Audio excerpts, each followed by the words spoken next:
সবথেকে প্রথমে আমরা লাউটা সেদ্ধ করে নেব। তারপরে ওতে বাটা আদা, লঙ্কা, মৌরি দিয়ে তারপরে হলুদ, একটু নুন, একটু গুড়, স্বাদে অনুসার গুড় দিয়ে ওকে মেখে নেব।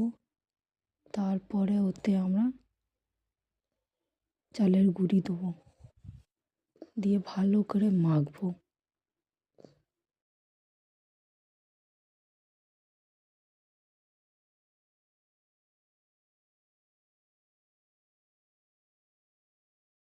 এখানে আমার মাখা হয়ে গেছে, দেখতে পাচ্ছেন। আর তাওয়াটা গরম করে আমরা তেল দিয়ে দিচ্ছি।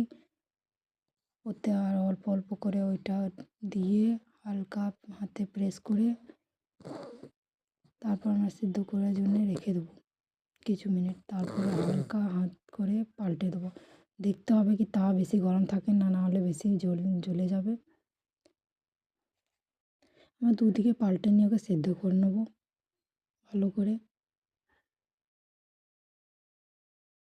আজকে যা আমরা করতে যাচ্ছি এটাকে বললে লাউয়ের বড়া। খেয়ে দেখবেন কেমন হয়েছে।